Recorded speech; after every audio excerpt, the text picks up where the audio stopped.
हाय दोस्तों, मैं योगेश यादव आप सभी लोगों को मेरे इस यूट्यूब चैनल ट्यूटोरियल मन से स्वागत करता हूं।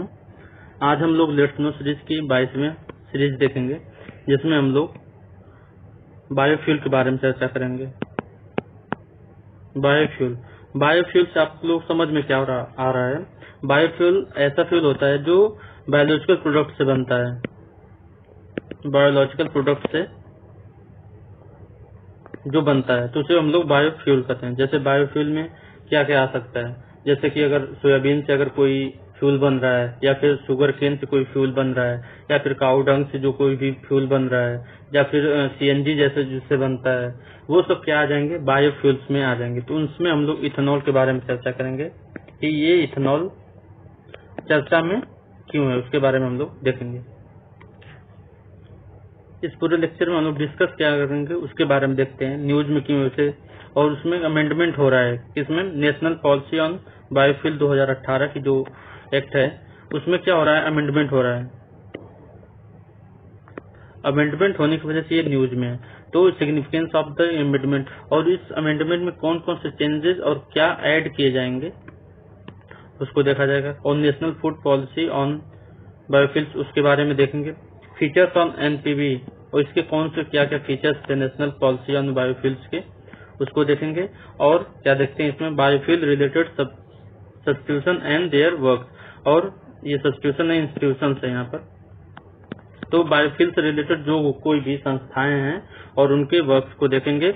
और यहाँ पर जो सबसे मेन इम्पोर्टेंट है, इथेनॉल इथेनॉल क्यों चर्चा में है उसके बारे में देखेंगे कि चर्चा में क्यों है, इसकी स्पेशलिटी क्या है, और इसको क्या सिग्निफिकेंस है, और इसका क्या फॉर्मूला है जो ये न्यूज में चल रहा है। ठीक है, तो हम लोग देखते हैं वाई इन न्यूज। तो रिसेंटली क्या हुआ कि सेंट्रल गवर्नमेंट ने नेशनल पॉलिसी ऑन बायोफ्यूल्स को क्या हुआ है कि उसमें चेंज करने के लिए, उसमें सुधार करने की बात हो रही है। और ये क्या होगा, जो ये सुधार होगा वो कब होगा, कब से लागू हो जाएगा, 1 अप्रैल 2023 से लागू हो जाएगा। ये हम लोग बिजनेस स्टैंडर्ड का स्क्रीनशॉट लिए हैं न्यूज एनालिसिस न्यूज में। उसमें लिखा है cabinet amends biofuels policy advance ethanol blending target to 2025-26। ये क्या है, इथेनॉल ब्लेंडिंग क्या है ये समझना होगा। इथेनॉल ब्लेंडिंग,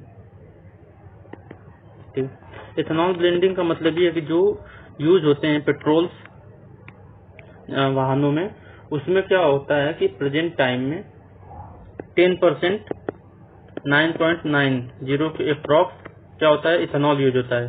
तो इथेनॉल क्या करता है ना कि जो पॉल्यूशन होता है उसको कम करता है, और इसके वजह से, इसके यूज की वजह से जो पेट्रोल में पॉल्यूशन या फिर एयर पॉल्यूशन होता है वो कम होता है। तो इसको क्या करने की बात हो रही है कि ये कितना कर देना है, 2025-26 से 30 तक, 2030 तक के अप्रॉक्स में कितना करना है, 20%, मतलब 80% पेट्रोल होगा, पेट्रोल मतलब, ठीक, और 20% बायोफ्यूल, ये पेट्रोलियम जो खनिज से निकलता है उधर, और ये 20% क्या होगा बायोफ्यूल्स का यूज। और बायोफ्यूल्स में क्या, इथेनॉल।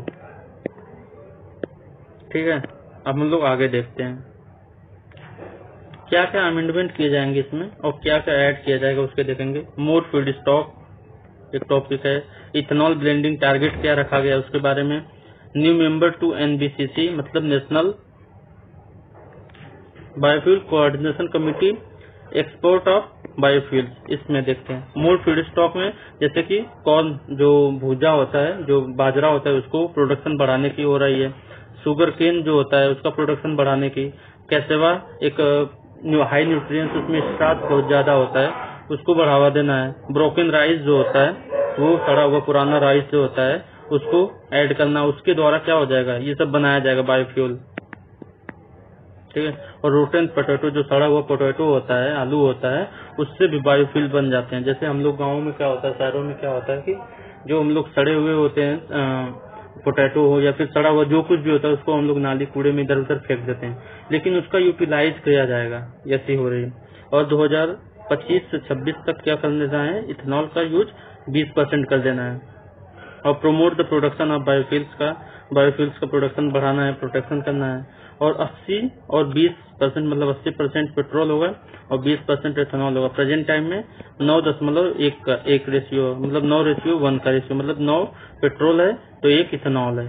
ठीक है। अब क्या new member to NBCC constituted under the chairmanship of minister of petroleum and natural gas के अंदर में ये काम करती हैं। और इनका क्या वर्क क्या है, टू प्रोवाइड ओवरऑल कोऑर्डिनेशन, मतलब जो कमिटी बनेगी उसको कोऑर्डिनेशन, उसको संभालना, effective and end to end implementation, तो क्या होगा प्रभावित तौर तरीके से जो भी अमेंडमेंट होगा उसको मतलब टारगेट रखा गया है ना 2025-26 तक, उस टारगेट को अचीव करने के लिए क्या होगा बहुत प्रभावित तरीके से योजनाओं को लागू करना होगा। तो ये प्रभावकारी तरीकों से लगाव के लिए किया जा रहा है। और मॉनिटरिंग ये है कि उसको जो मॉनिटर किया जाएगा, जो भी अमेंडमेंट होगा या फिर जो भी कमेटी होगी तो उसको मॉनिटर किया जाएगा किसके द्वारा, एनबीसीसी के द्वारा। अब है एक्सपोर्ट ऑफ बायोफ्यूल्स, और जो अब तक क्या होता था कि एक्सपोर्ट नहीं होता था बायोफ्यूल का, लेकिन अब क्या होगा इसका एक्सपोर्ट किया जाएगा। और मतलब स्पेसिफिक केसेस, मतलब जब ज्यादा से ज्यादा मतलब और देशों में दिक्कतें हो रही हैं, होने लगेंगी कहीं पर पेट्रोलियम का या फिर कुछ और चीजों का बायोफ्यूल से रिलेटेड, तो एक्सपोर्ट किया जाएगा। तो एक्सपोर्ट क्यों कैसे कर पाएंगे हम लोग, ऐसा थोड़ी ना कि अगर सड़ा हुआ आलू तो मिल जाएगा हो जाएगा। तो सड़ा हुआ आलू को पैदा करने के लिए, अगर आलू को पैदा करेंगे तभी तो सड़ा हुआ आलू पैदा होगा ना। शुगर पैदा करेंगे, शुगर केन, तभी तो शुगर केन से स्टार्च या फिर एनर्जी बनेगी। तो क्या होगा कि ये समझ में आया ना कि अगर बाजरा से भुजा से बाजरा जो बोलते हैं उसे, उससे भी वही होगा ना कि अगर उसका प्रोडक्शन होगा तभी तो एक्सपोर्ट होगा, तभी तो एनर्जी बनेगी ना। तो बस यही मेन है कि एक्सपोर्ट क्यों कैसे होगा। न्यू मेंबर इसमें ऐड हुए होंगे और इथेनॉल ब्लेंडिंग टारगेट रखा गया, ये आप लोग देखे ही होंगे। और मोर फील्ड स्टॉक, ये जब कॉर्न हो गया, शुगर होगा, कैसोआ होगा, और ब्रोकन राइस हो गया, रोटन पोटैटो हो गया। ठीक है। जो अमेंडमेंट होगा उसका कुछ सिग्निफिकेंस या महत्वपूर्ण क्या है, इम्पोर्टेंस क्या है, जो बूस्ट करेगा मेक इन इंडिया ड्राइव जो लिया गया है इंडिया के द्वारा, भारत के प्रधानमंत्री के द्वारा मेक इन इंडिया, उसको बहुत ज्यादा इम्प्रूव करेगा। आत्मनिर्भर इनिशिएटिव जो है उसको बहुत ज्यादा प्रमोट करेगा। जनरेट मोर एम्प्लॉयमेंट, बेरोजगारी या फिर बेरोजगारी को कम करके एम्प्लॉयमेंट को बढ़ावा देगा। ठीक है। तो रिडक्शन इन इम्पोर्ट, अगर ये होगा boost make in India drive होगा तो रिडक्शन इन इम्पोर्ट मतलब दूसरे देशों से, बाहरी देशों से क्या हो जाएगा, वो इम्पोर्ट कम हो जाएगा। तो इसका मतलब हो जाएगा कि एक्सपोर्ट हाई हो जाएगा। अब क्या है प्रमोट एंड आत्मनिर्भर।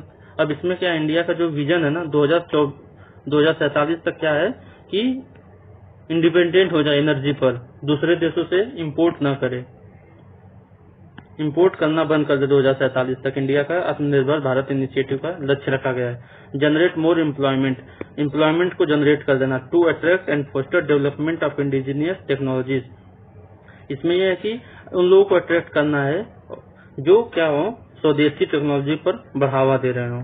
ठीक है। अब देखते हैं नेशनल पॉलिसी ऑन बायोफ्यूल्स क्या था, क्या 2018 वाला। ठीक है। ये किसके अंदर में आता है, ministry of petroleum and natural gas के अंदर में आता है। इसको कैटेगराइजेशन किया जाएगा तो इसमें 3 कैटेगरी बनाई गई। एक है बेसिक बायोफ्यूल्स या फर्स्ट जनरेशन, एक सेकंड क्या है एडवांस बायोफ्यूल या सेकंड जनरेशन, और एक क्या है सिंपली थर्ड जनरेशन। तो फर्स्ट जनरेशन में क्या क्या चीजें आई, बायो इथेनॉल और बायोडीजल। तो बायो इथेनॉल क्या होता है, जो शुगर केन से बनाया जाता है, उससे जो एनर्जी बनाई जाती है उसको बायो इथेनॉल बोलते हैं। और बायोडीजल किससे बनाए जाते हैं, जो इडिबल ऑयल मतलब जो खाने योग्य ऑयल होते हैं उनसे बनाया, जैसे सरसों से हो गया, सूरजमुखी से हो जाएगा, सोयाबीन से हो जाएगा, इन सब चीजों से जो एनर्जी बनाई जाती है उसको बायोडीजल बोलेंगे। और जो शुगर केन से बनाया जाएगा या फिर सड़े हुए पोटैटो से बनाया जाएगा वो क्या हो जाएगा, बायो इथेनॉल हो जाएगा।